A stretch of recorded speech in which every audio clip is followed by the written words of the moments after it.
Hi Kumar, welcome to Dubai. Thank you so much, Radha, to hosting me here in Dubai. It's a really great city to come in and see. Yeah. Is it the first time you being in Dubai, or how is it? What made you to come Dubai all the way?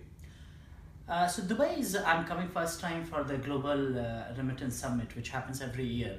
It's not a blockchain conference, but it's a more mainstream remittance conference where most of the industry leaders like RIA, Western Union, MoneyGram, and other top players, also startups, they come together and see that where the industry and the remittance is going. And being one of my last startup, Cashaa, which is being featured as a remittance, which started as a remittance company on blockchain, we were invited here to come and present our viewpoint and give a keynote that what blockchain can do for the remittance industry. I need to get into the blockchain, and I'm into the technology industry from past 20 years. Started with Citibank. We are onto digital transformation in the past 5 years. It made me a lot of years to get onto the blockchain. So how you got into the blockchain and how was your journey, and then can you please explain few?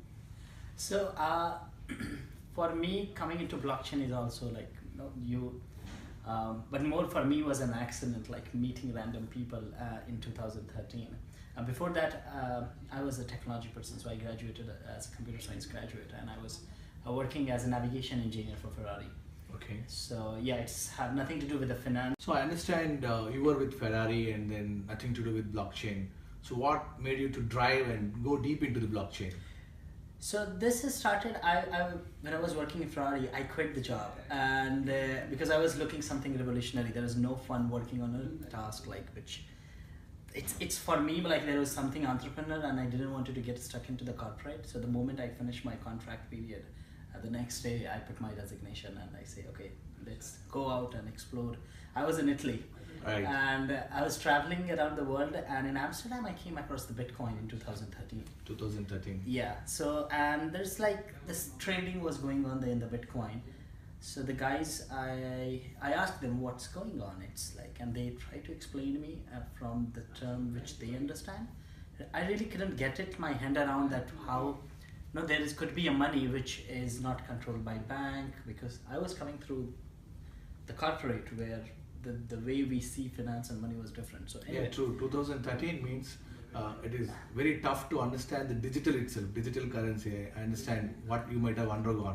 Yeah. So, but anyway, I didn't con anything. I just hear it and I leave it there in the same bar and went to my journey. But in 2014, mid-March, it came again to me because the Bitcoin was crashing that time and it started making headlines across the world.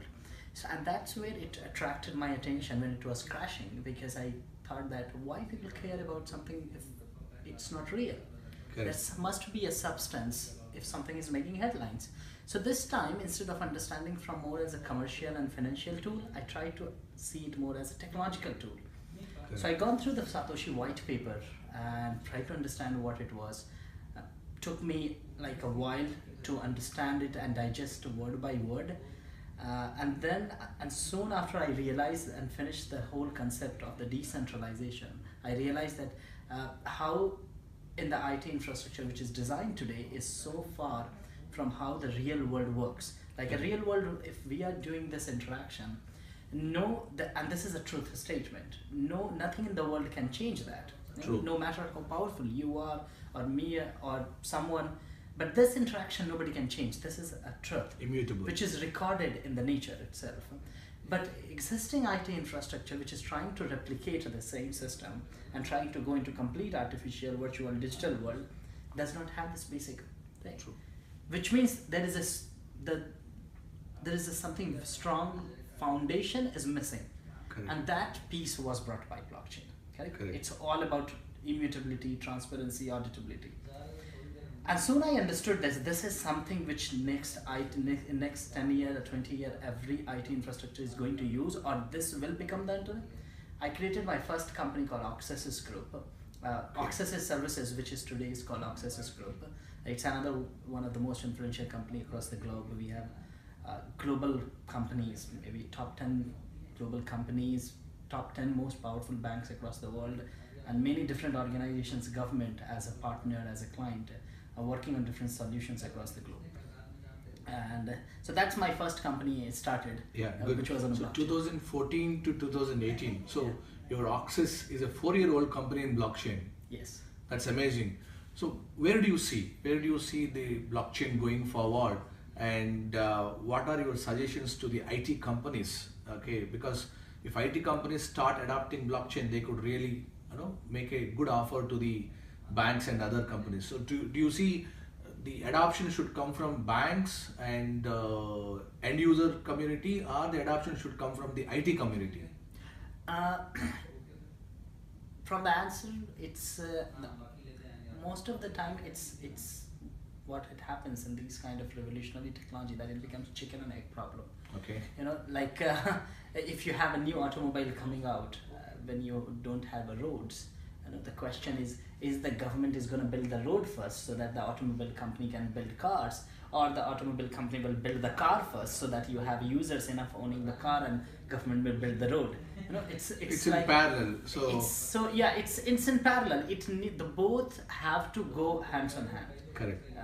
And because blockchain being a complete disruption, it cannot rely on the existing infrastructure. You have to disrupt the infrastructure, and the infrastructure and the good about of these kind of disruption is that once you build that infrastructure, all the existing infrastructure which we see today can run on that. Exactly. So I agree with Kumar.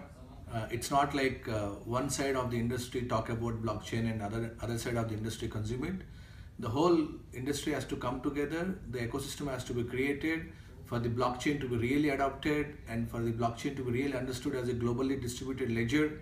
And we'll listen to a lot from Kumar going forward.